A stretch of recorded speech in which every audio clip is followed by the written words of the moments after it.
Last one of these for the year at 12:03 Dr. Payne Show anytime. By the way, free consultation 1-855-55 Lou. But the phone lines are here. They are open at the radio station as well. You'll want to call in over the next hour. We'd love to hear from you. Email is info@paincarecanada.com. Dr. Lou is here, and 416-870-6400 *640 on cell. We always look back with some things that have concerned you and otherwise in the week that was. How you doing, pal? Yeah, good. Yourself, John? Good, man. I'm great. Awesome. Similar cases to the last few weeks, actually. I guess because I've been talking about it, a lot of these cases have been coming through the office, and we've been seeing a lot of similar types of pathologies going on where the wrong thing is missed. And last week I highlighted the point about a lot of carpal tunnel type symptoms actually come from the neck. And then I started to allude that similar things can happen in the low back and the lower limb. Yeah. And I actually had a patient this week come in, middle-aged male, posterior knee pain, which means pain in the back of the knee. Family doctor did x-rays, ultrasound in the back of the knee. They found the regular stuff that you would expect in that age of an individual, some minor degenerative changes. Right. Assumed, okay, here's the reason for the pain. And then from there, was sent to therapy, and the therapy focused solely on the knee. To the posterior knee, behind the knee. Patient went, I believe he said, I can't remember now if it was 3 weeks or 4 weeks, but something like that. Yep. And in that time, you would expect to have some type of an improvement. Said he wasn't feeling better at all. In fact, at certain times, he said he was feeling worse. Heard us on the show, wanted to come in, get a second opinion. As I was talking to him, I went through the things that I always go through, which, like we talked about last week, the character of pain starts to point me in a direction. And he said that the pain was sharp, which, again, I said last week that when you hear something like sharp pain, you start to think, okay, could be local for sure. Sharp definitely is a structure. But then he said another word. He said it's sharp and it's burning. And now burning starts to point me in the direction of the neurological issue, where I start thinking, okay, maybe there's a nerve issue going on here. And the next step is understanding the anatomy of any part of the body that you're dealing with. And so you're looking at the posterior knee. The sciatic nerve, which is a bundle of nerve tissue made up from all the way from L1, 2, 3, 4, S1, comes together and it goes behind the knee, and then it splits to go into the lower leg. So a piece of the sciatic nerve is actually in the posterior knee. So after I spoke to him, I did one quick test, and that's called a straight leg raise. That's when I grab the person's leg, raise it straight up. They're lying on their back? They're lying on their back, and you're just literally lifting their leg to see if there's nerve tension. As soon as I did that, he jumped off the wall, said, that's my pain. That's what I've been dealing with. No kidding. So then now I'm like, okay, so it's a sciatic nerve issue. So it's probably not local. Now what I start doing is moving up, and what do we find? He has a trigger point in his piriformis, and we talked about this a few weeks ago. In the butt. So what do? Acupuncture, treat the trigger point with some release therapy. Boom. After one treatment, comes back 2 days later, says he's 80% better. It's still there. The next part of what I'm going to have to do with him, the fact that we've got him his symptoms better, is figure out why is his piriformis tightening up like that. So now we're going to work on those things. But it reminded me of what we had been discussing in the last few weeks, that a lot of practitioners look at just the area of the complaint and don't think to say, okay, well, what else happens here? Because the body's connected. Muscles go from one area to another, nerves do the same thing, et cetera, et cetera. And so in looking at that bigger picture, I was able to find this person's problem who it was missed by his family doctor and was also missed by the therapy place that he was going to. So, I mean, that's the reality of what I'm seeing is a lot of is laziness, I guess, is the simple way to put it. People get busy and they just, again, they feel what's common is common, and we'll just deal with that. And unfortunately, all that does is it hinders patient care. 416-870-6400 *640 on cell. Carlos, right out of the gate. Good afternoon. How are you? Hello. Hey, Carlos. Yeah, good afternoon. Good. What's going on with you? Yeah, regarding fatty deposits. Okay. Because I went to the doctor a few months ago, and they said that I had some fatty deposits near the belly area. Okay, like a lipoma? I don't know. I'm not sure. Okay. Just say fatty deposit. Yep. What could that be, or what can that progress? Because they told me you should not worry about it because because I'm a little bit overweight. Yeah. I'm not, because I'm around 6 feet and I'm around 200 pounds. Okay, so you're not. That's not that bad, but essentially, I think you're talking about lipomas, which are just small fat deposits that are subcutaneous. They are very, very common. They do tend to be common in people who are overweight. Your body just needs places to store fat, and so it starts creating these little lobules. They don't progress into anything, so they're not. It's not like it's going to become cancerous or anything like that. Yeah, but can I ask you? Sure. Because I have it right on the, just on the side of the belly button. Okay. And not all the time, but once in a while, it just hurt. It's a little pain. Right, and it's pain. I don't know. And sometimes even when I'm not touching, it's like a nerve. Right. It's slight pain. And that's it. Yeah. So what I was going to say is the lipoma itself doesn't cause any problems. However, depending on the area of the body that you have it in, if it's pressing on a subcutaneous nerve or it's in an area, like a lot of people tend to get them in the back near the spine, and then it may push on a muscle, it causes a little bit of irritation. If it's causing you some type of pain syndrome as a result of having it, they'll remove it. And it's a very simple 1-day procedure. My brother actually a few weeks ago just had a few of these removed. And it's a 1-day procedure. They take them out. I think they can only do 3 at a time. If it is causing a complaint, it is covered through OHIP. If it's just for cosmetic reasons, I believe it's not. I'm not 100% sure, but I believe that's the case. But yeah, definitely if it's something that's bothering you, getting it checked out, getting to the right people, it's easy enough to get. May I ask you, sorry about that. No, it's okay. Regarding, she said that my doctor says if I lose weight, that will go away. Is that the case? Potentially, yeah, possibly. We wouldn't know until you actually do it. But when you kind of understand the physiology of it, which is your body looking for places to store fat, if you lose fat, then now your body has more places. It could theoretically, I guess based on theory, it could go away. Would it go away 100%? I'm not really sure. I think that's great advice. I think, if you're overweight, John and I were just talking about our New Year's resolutions. We both got to lose some weight. So I think if anybody that's, can get in better shape, it's always a good idea. We'll take a short break. Hang on, Pete. We'll get to you. Phone lines are wide open. You got questions for Dr. Payne, bring them on. 416-870-6400 star 640 on sale. Lots more of the Dr. Payne Show. Dr. Lou is here to answer all of them right up until 1 o'clock this afternoon. Talk Radio, AM 640. You bet. 416-870-6400 star 640 on sale. It is 12:13 on the last show for 2016. By the time we come back next weekend, it'll be a brand new year. Got Pete. Pete, thanks for hanging on the line through a short break. What's your concern, pal? It's nightly leg cramps, for which I purchased 2 different brands of under-the-tongue homeopathic from the health food store. They both worked within 10 minutes, but the problem is each one also works as a laxative. Is there something else which will only fix the leg cramp and not work as a laxative also? So this only at nighttime. Yeah. Sure. This is you're describing like the nocturnal leg cramps, like in the middle of the night, your leg will just cramp and you wake up. Those ones? They wake me up and they'll keep me up repeatedly. Right. So those leg cramps most often are due to one of 2 things. It's either a potassium deficiency or a magnesium deficiency. So instead of substituting, I'm not really sure what's in that homeopathic remedy. I'm going to imagine there's probably a bit of those 2 things. But I'm always a proponent, before you start using supplementation, there's the foods that we eat, the things that we do, we can get a lot of what we need. So if you consider something like potassium, try having 1 or 2 bananas a day, and then magnesium is found in any green type of vegetable. So, start having a banana a day and maybe a salad a day for a few days and see if that starts to improve your symptoms. And it does. It's just due to a simple deficiency. And I'm always, again, a believer in trying to get the things that we need from the foods that we already eat versus supplementing. I do believe in supplementation when there's a true deficiency in the body. Where you need help. Where you actually need help, like your body can't digest something or can't process something. But in terms of something like that with the leg cramps, I've had them before, so I know exactly what you're talking about. I would definitely try including bananas, which are a good source of potassium, and any green type of vegetable like broccoli, lettuce, et cetera, which is going to be a good source of magnesium. Okay, I'll increase my intake of those. Thank you very much. Yeah, no problem. Take care. Yeah, call us back, Pete. Let us know. Let us know how it works. So that's another thing you should mention as well. Your clinic, you have people on staff Everything. that would do. Yeah, right, my clinic's a multidisciplinary clinic. That it's not just.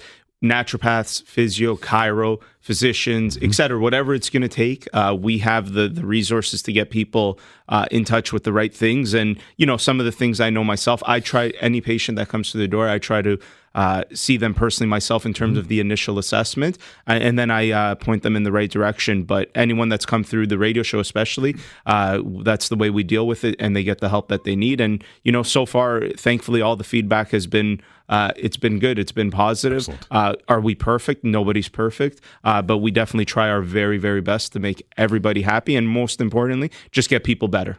416-870-6400 star 640 on cell. Got some lines open for you to call through. Carol, good afternoon. Oh, hi. How are you? Oh, okay. Okay, what's your concern? Okay, I've got, I had an x-ray done. They told me I've got stenosis, the lower lumbar facet joints. And so I suffer from the piriformis and the SI joint and sciatica. And my leg will give out on me sometimes, and I'm always in pain. Like even in bed trying to move and everything, the sciatic nerve down my leg. And I've gone for physio and everything, and nobody can help me. I never know a day without pain. Right. You can help me? Stenosis, like we've talked about before, is a trickier thing because it's related to the hole where the nerve comes out, which is called the intervertebral foramen, the IVF.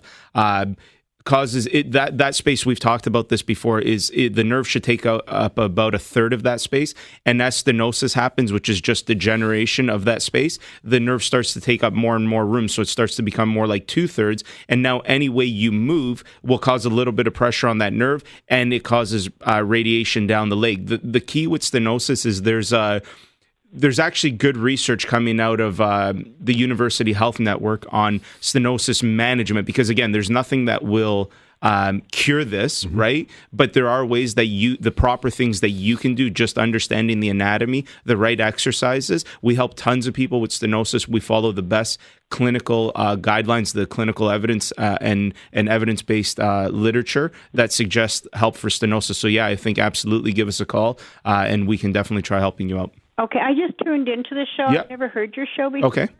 And whereabouts are you? The main clinic where I work out of personally is in Etobicoke at Highway 27 and Humber College Boulevard. However, through our provider network, we have locations across the GTA or all of the Golden Horseshoe. So usually we like to have people come in to see me at my location the first time. Yeah. And if it's something like consistent treatment that you need, we'll find something close to home for you. Yeah, I'm in South Etobicoke. Okay, so perfect. Not very far. Okay, so what do I do? Do I just call? Yep. Yeah, you know what? We have your number.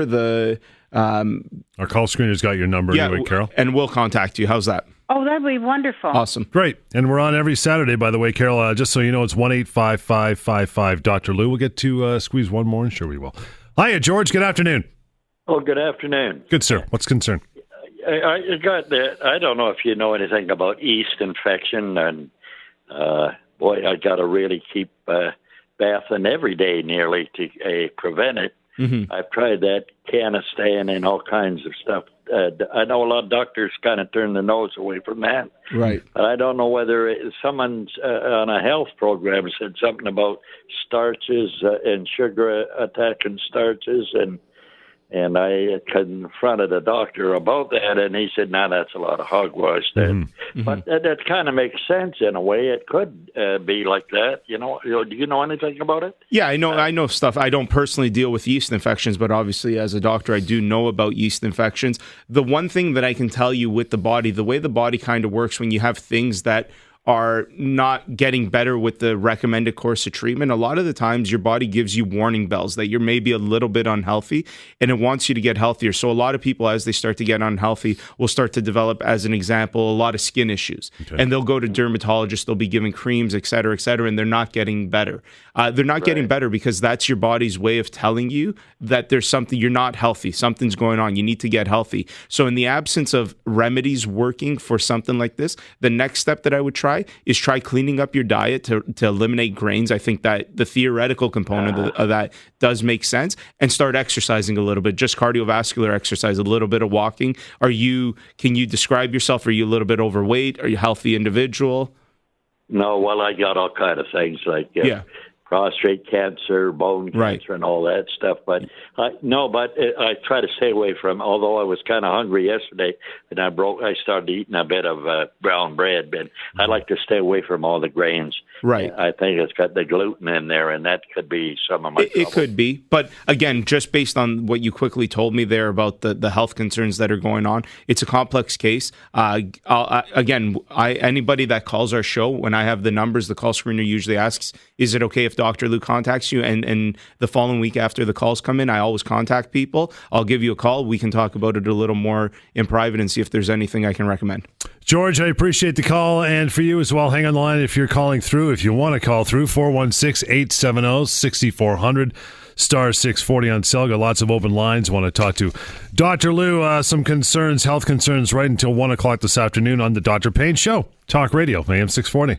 Got some open lines. You want to call through here at 1222. We'll take your calls and concerns right up until till 1 o'clock today on the last show of this year, rolling into 2017 for our next show. Gary, good afternoon. How are you, pal? Hello, sir. Good, sir.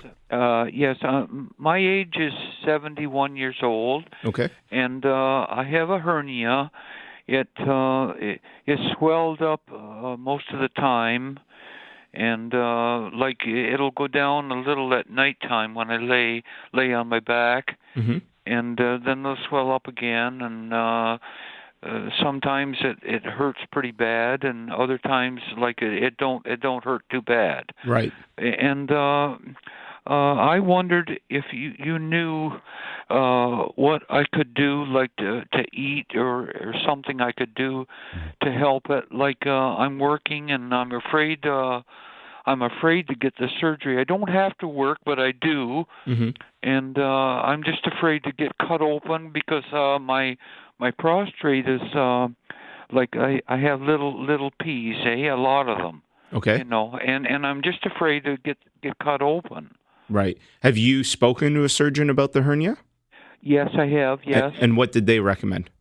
Well, first I had to go and get a test done, and then when the tests come back, my doctor, he wanted me to go and get the surgery, and then I did see a surgeon, and I don't know, when I went to the surgeon, they tried to push it back in, and it wouldn't go that day. Right. But I guess I'm supposed to have surgery, but I'm not sure. Right. Yeah. I mean, hernia is. There's a couple different types of hernias. I'm not sure which one you're talking about, but it's in the groin. Yeah. In the groin. Okay. Yeah. And what can happen is your bowels can be strangulated, right? Is often what happens, and that can be very, very dangerous. So, I mean, I have not seen it, and obviously if a surgeon and your family doctor are recommending the surgery, it's probably not a bad idea. You have to realize hernia surgeries are something that are done all kinds nowadays. It's not like getting it done 50 years ago. So I think the risks, anytime surgery, I had a patient call me the other day from the show and wanted advice on surgery or no surgery. And, surgery plays a role. And sometimes it doesn't. And I think this is where if multiple people like your family doctor and a surgeon are both saying, hey, this is probably your best option. Also, if you're not able to control it in any other way, this sounds like one of those times that probably surgery may be an option that needs to be considered. So I would definitely say, Gary, that, continue having the discussion with your family doctor, with the surgeon, become a knowledgeable consumer. And what I mean by that is just ask them about the potential risks and the benefits and make that informed choice for yourself, right? Because at the end of the day, in healthcare, we're not forcing people to do anything. We're just simply providing advice and optimal advice and saying, here's what you can do. But I think it's everybody's responsibility as a healthcare consumer to be informed and make an informed decision, and have the people that you love, whomever that may be that's around you, they're helping you make that decision. Yeah, yes. I'm just scared of it to get cut because I don't understand it good enough. But I put something there to try to hold it in, and that, and but like, is this a danger to me? Like, Potentially. I mean, I'd have to see all the tests. I'm not sure. It might be, again, if hernias can be dangerous, it's actually kind of the opposite of what would be common sense. Bigger hernias, bigger holes don't tend to be as dangerous because there's less chance of strangulation. But it's the smaller ones where if some piece of bowel gets stuck in there, it can be more easily strangulated. So it may be dangerous. It may not be dangerous. I'm not really sure because I haven't seen it. I definitely would say keep following up with your family doctor, the surgeon, and have them give you their opinion since they've seen it. Oh, we had one of our producers here at the radio station a couple of weeks ago was off for hernia surgery. You know, home for a week or two, and then slowly back at work, and now he's rocking and rolling. Got Eddie here. Hey, Eddie, how are you? I'm very well, thank you. Good, sir. What's your concern? Well, in 2008, I had two knee replacements, and the surgeon said he was going to straighten my legs up because I was severely bow-legged. Mm-hmm. And then I had another problem after he straightened my legs up. I had worn discs and vertebrae and pinched nerves. Right.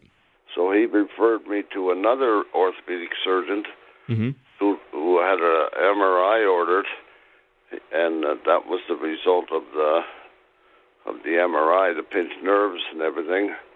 Okay. And now I'm down to about 1 block of walking before I get severe pain. You know, the pain radiates from the lower lumbar into my hips. Okay, into both hips or just one, Eddie? Oh, just both hips. I start walking like a duck. Okay, with severe pain. Right.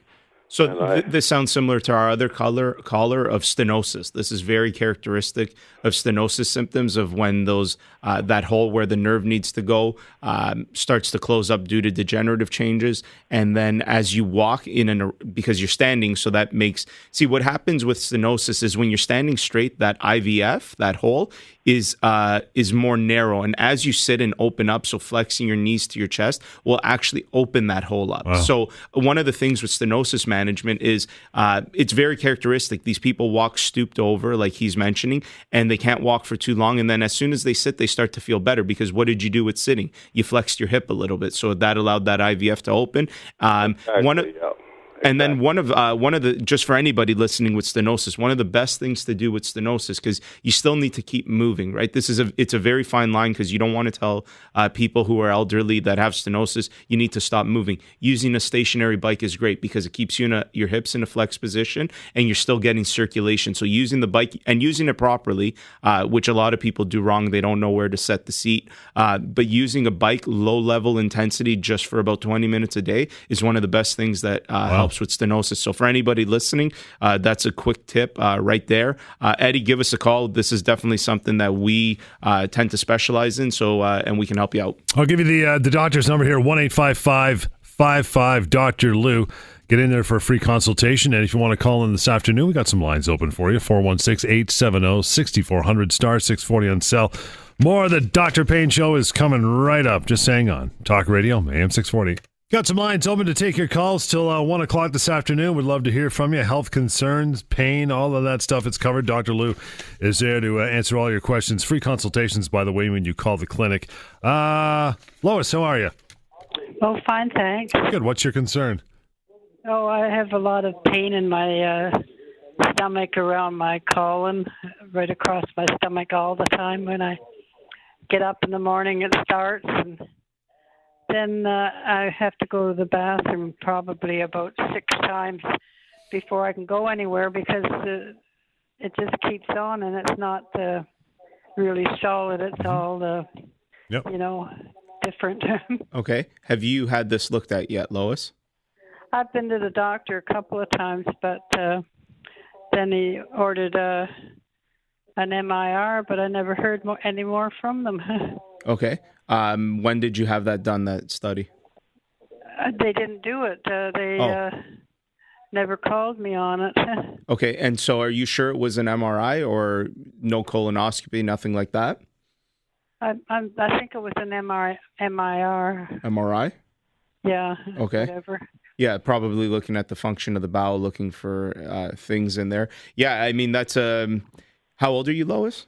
80. Right. Yeah. So anytime you start having bowel changes, whether it's severe constipation or diarrhea the other way, definitely it's something that needs to get looked at right away. I think, if your doctor's already ordered those tests, I think you're on the right path. I just think maybe those need to be expedited, which maybe call your doctor's office back and just let them know, like, hey, I haven't heard, because a lot of these things do happen where offices are busy and things just get put on the back burner.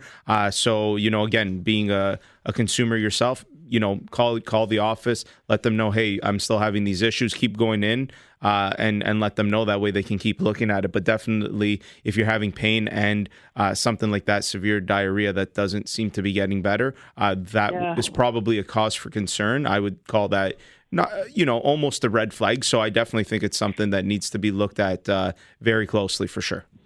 Yeah, I went to a different doctor because we go to the walk-in clinic, but we're patients there. Right. And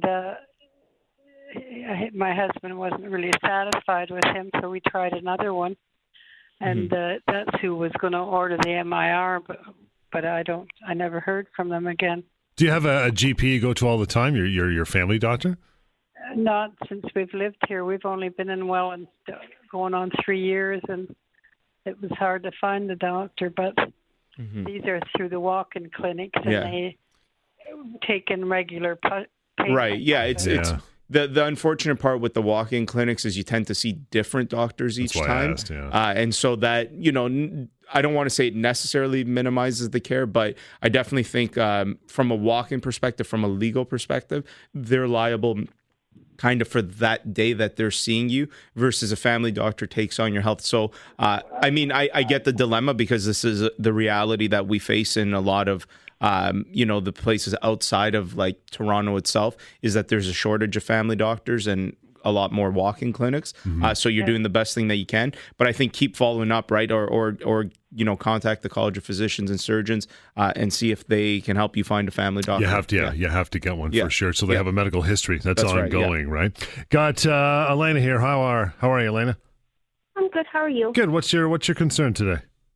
Okay, so I've had a problem for like 8 years now where my hip does this like kind of clunking thing. I'm not really sure what it is, but it feels like it pops out and then pops back in. Okay.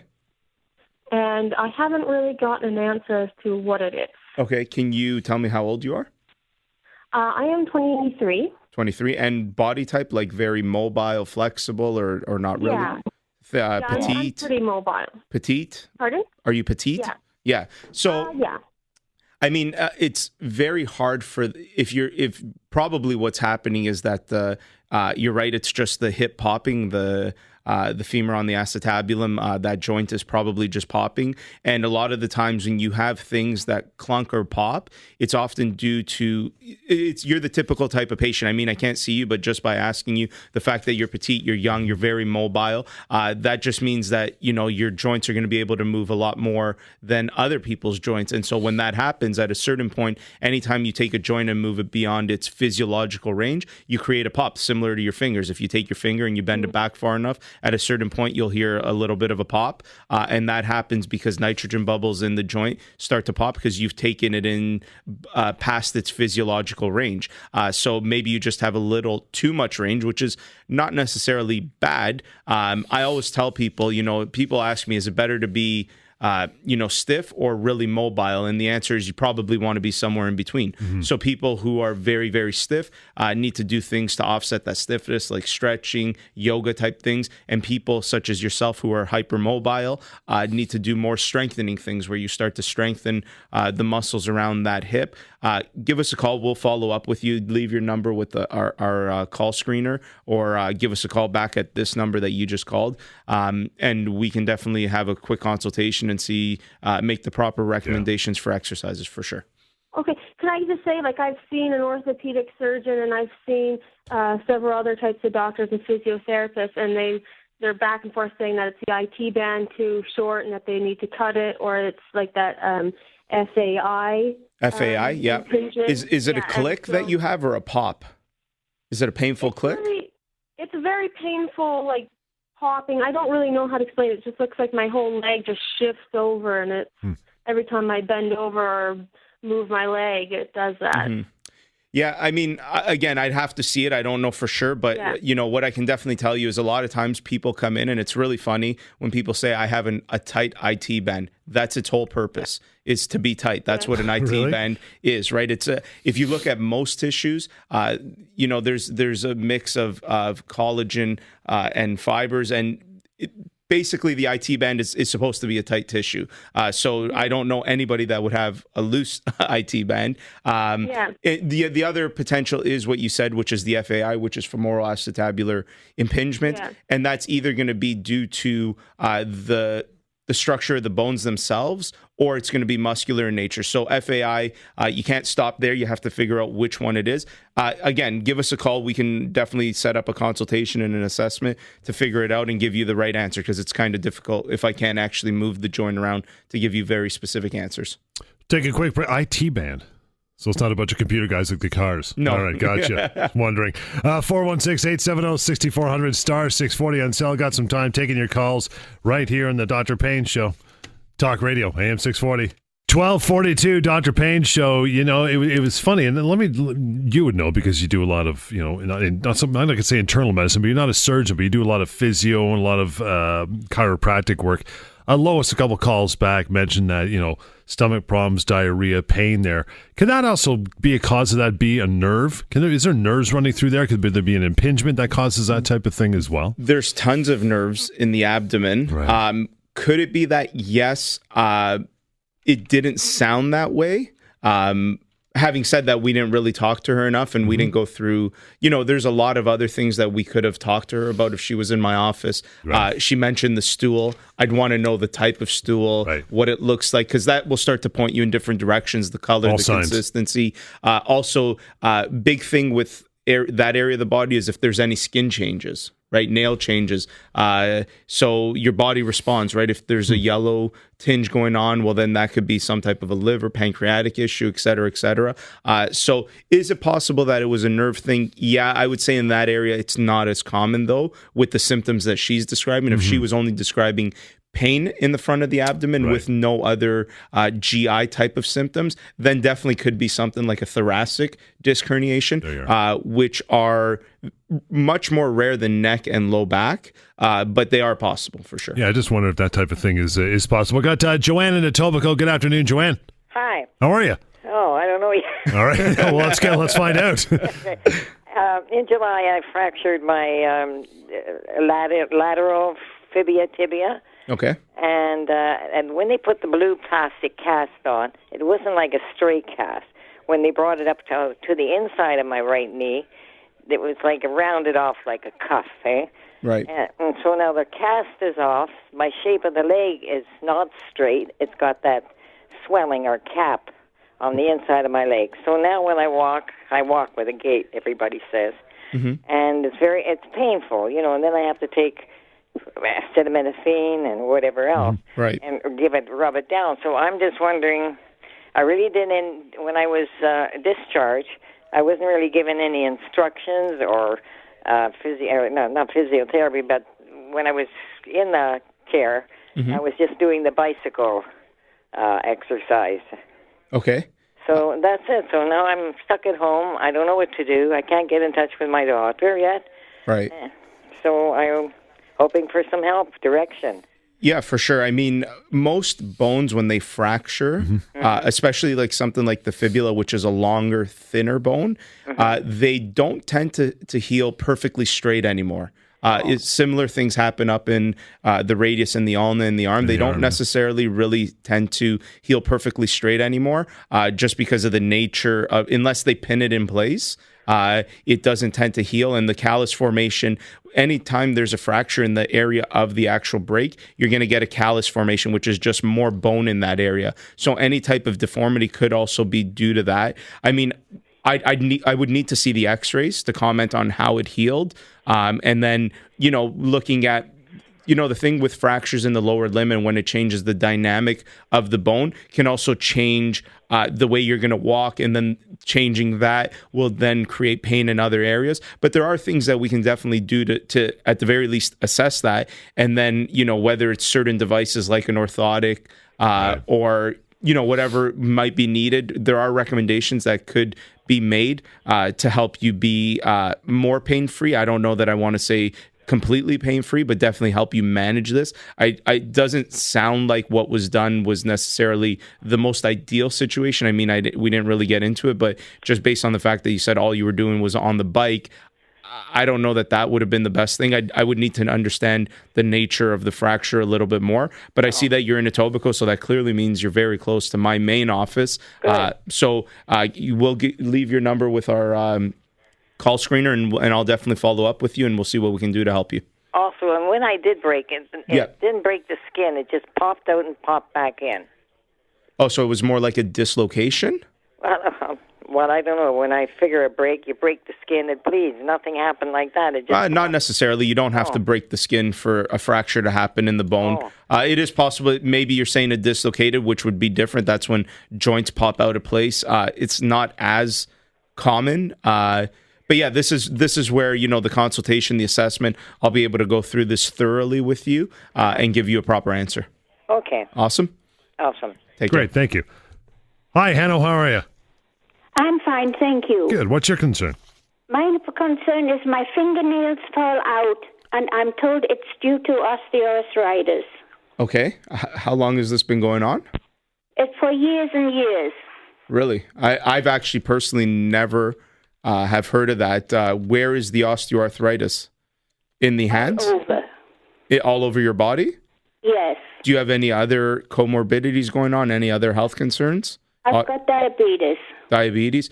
Okay, that maybe makes a little bit more sense. I personally have never heard of fingernails falling out due to osteoarthritis. Am I saying that it's not possible? No, anything's possible in the body for sure. There's a lot of weird things that happen. Give us a call. I think this is one of those ones that I have to really dig deep into and ask you a lot of questions to really figure it out. Because again, it's not something that I'm actually familiar with. I can actually talk to one of my colleagues who specializes more in dermatology and find out if there's some type of a correlation there, because I'm not familiar with it yet. Okay? Okay. Thank you. The number is 1-855-55-Dr. Lou. That's where you've never heard about that any other way. Never mind osteoarthritis, right?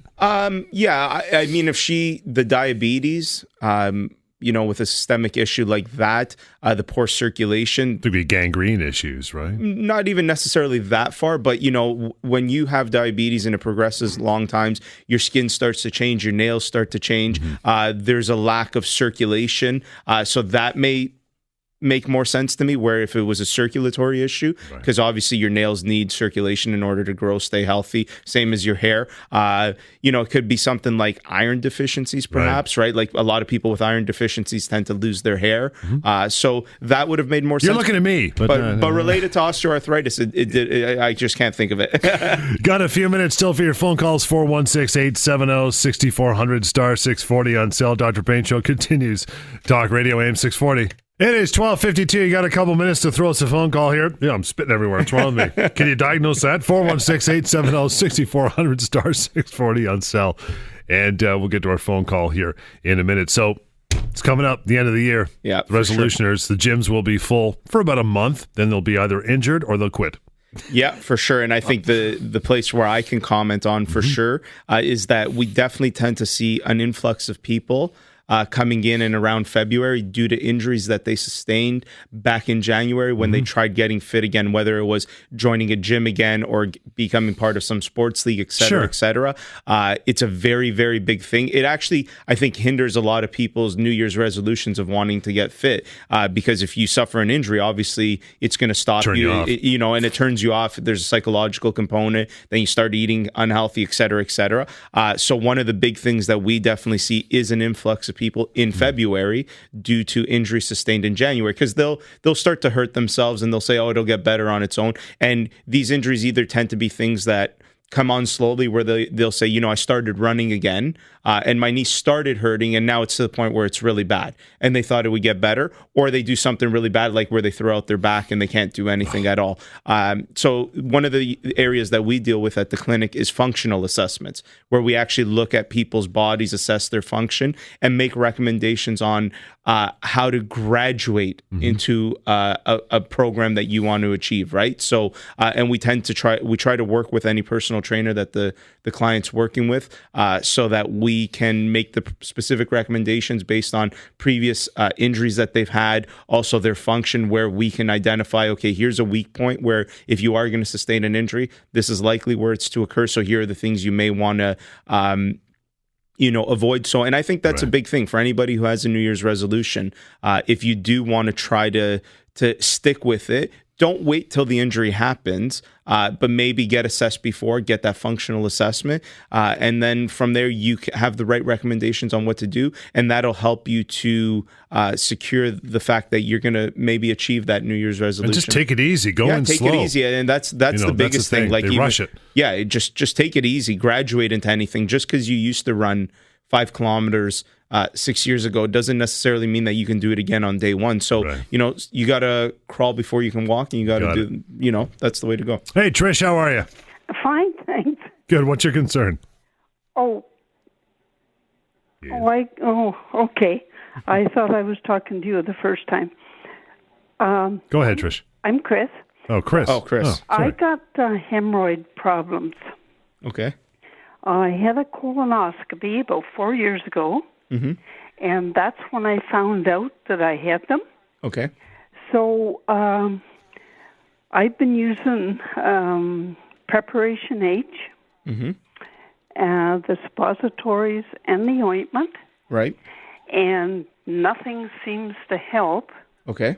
So the doctor recommends me have another colonoscopy, and then go, forget what he calls it, to have a camera put up to see what's going on.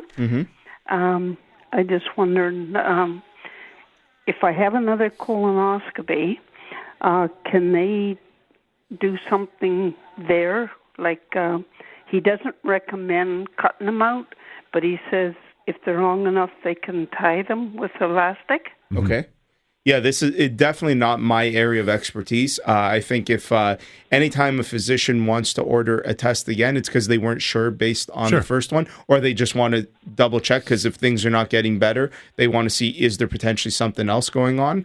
So in the absence of you getting better with the treatment that you've already been doing, and now having been recommended to go through the colonoscopy again, it's probably a necessity at this point. So I'm not really sure of what they can actually do, just because, again, this isn't the area that I deal with. But if they've said that the bigger ones that they can tie and strangulate them, I've heard of that too. Then maybe that's a potential. But again, similar to the other caller that we were speaking to, you have to be an informed consumer. Anytime you're seeing your healthcare professional, whether it's a surgeon, your family doctor, your massage therapist, whomever it is, your naturopath, nothing that we tell you is set in stone. This is merely us giving us our professional opinion. You, the people, our listeners, you guys have the choice. You have to be informed, get all the necessary information that you want. Don't be afraid to ask questions. Ask about the risks, the benefits, other options, and you become and make an informed decision. That's the biggest thing in healthcare. We need to take responsibility of our own healthcare for sure.